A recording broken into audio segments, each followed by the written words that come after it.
All right, back here on the podcast, talking some legal stuff with our legal correspondent, talking about the legalities, some of the things that arise as a result of the planned return of golf a couple weeks.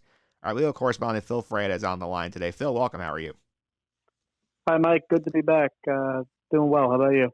Doing pretty good. I got to say, it's going to be nice that we're actually going to have some sports back in this thing. And I got to say, I don't know about you, but I'm not surprised that the PGA is the first one back.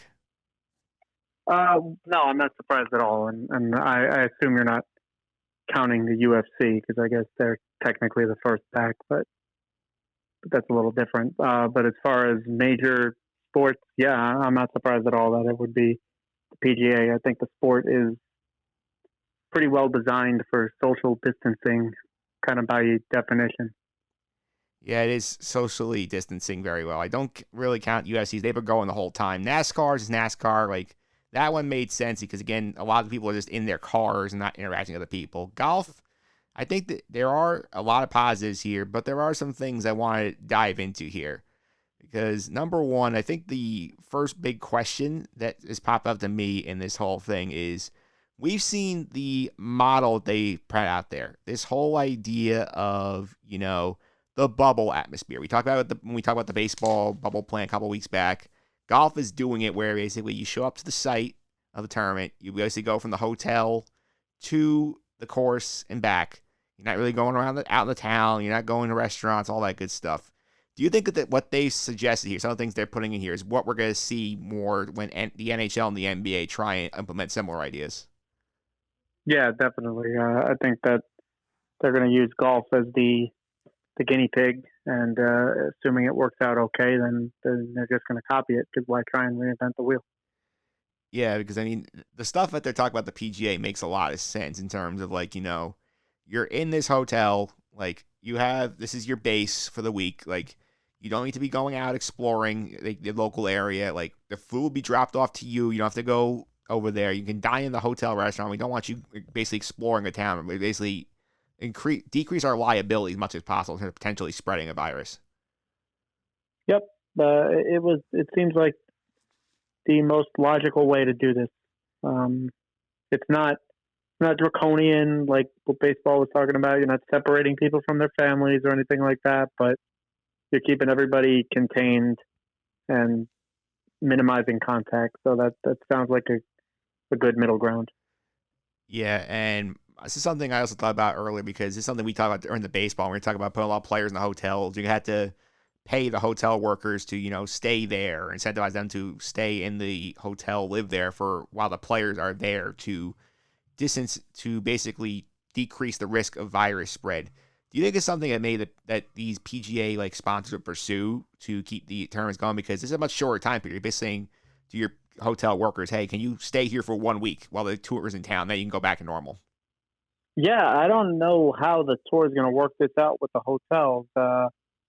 I would assume that there's going to be some sort of an extra pay, either for the hotels. I don't know if the employees themselves will get extra pay. I believe that a lot of hotel employees are unionized, so that'll give them a opportunity to try and lobby for more money. But I would think that there's going to have to be some sort of a hazard pay system. But then I guess on the flip side, if you're the PGA, you could say, well, no one else is staying in your hotel, so you want business or not. Yeah, that's true. And I wonder if the hotels themselves say to their employees, hey, would you mind staying here for the week that the PGA is here? Basically from the Monday to the Sunday, and you go back home on Monday. I wonder if that's something they would pursue with some of these employees. Yeah, they may do so, and some of the employees may say yes, because especially if they're going to get paid extra or things like that. And, I think that there may be some sort of an understanding that the hotel needs this to stay in business. Yeah, they do. Another interesting point, I spoke to our friend Dan DeMarti earlier, who works for the PGA Tour. He talked about one thing in terms of travel between the tournaments. Dan was describing how the PGA has a system set up of charter flights going from one tournament to another. So if you were a golfer who's playing in back-to-back tournaments, let's say you're playing in Texas, the next event in South Carolina, the tour will charter a flight from one venue to the next, and they will bring you there on the charter plane for free. They'll obviously check you for symptoms, make sure you're not carrying the virus or have like potential risk factors there. Do you like this model in terms of like bringing people from one venue to another in a secure manner? Yeah, yeah. If the tour can put up that kind of money, absolutely. It's a far more safer way because again, you're minimizing contact. That's the whole goal here: is minimize the number of people that you come in contact with. So I think it's great that they can do that. Yeah, that obviously works well for players who are playing in consecutive events, but like, what do you do for like these other guys like who are playing like not they don't play every week. They like playing this event and then they're playing in 3 weeks. Like what sort of guidance would you give them from a legal perspective? Say, hey, like here's what I would tell you to get to this event safely, so that we're minimizing our risk factor here. I mean, it's tough, but I think again, you want to try and minimize contact. So I guess I guess they have to fly commercial though. I don't know how else you do it, uh, unless it's close enough that you can drive by yourself. Otherwise, yeah, you're flying commercial. And I think that's what's important to realize here is that it's going to be impossible for the PGA or the MLB or the NFL or the NBA or any of these leagues. They're not going to be able to entirely eliminate the risk. There's always going to be some risk that somebody's going to get sick.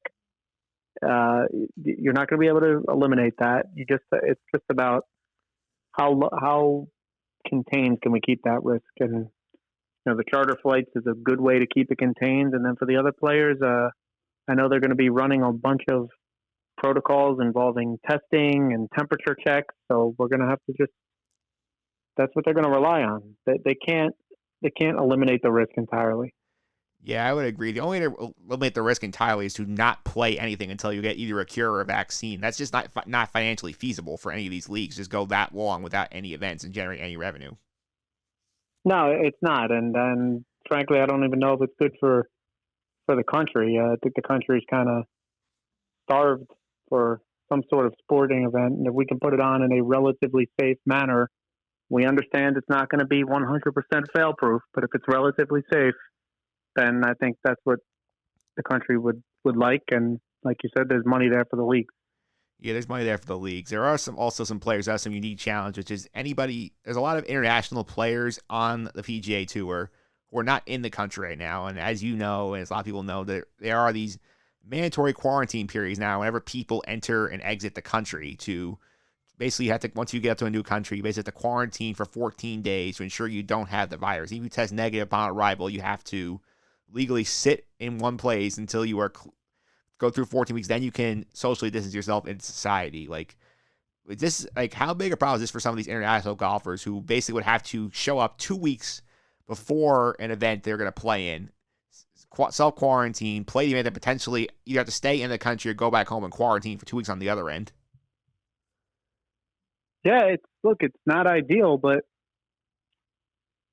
there's really nothing you can do about that. That is a government policy, and to those players, if you want to play in the PGA events, then that's what you're going to have to do. If you don't want to, if you want to play in the European events, then go ahead and play in Europe.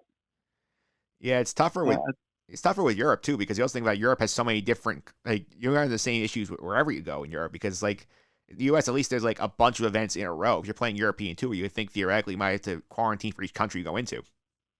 Sure, but take some top international golfer like Rory McIlroy, for instance. If Rory wants to take a shot at winning a master tournament here, or a major tournament, I should say, and the purse that comes with that, then he's going to have to put up with the quarantine. If he doesn't want to, then he doesn't have to. But I think it's a lot of money and a lot of potential glory to pass up for especially for those top players who know that they really have a chance to win these tournaments.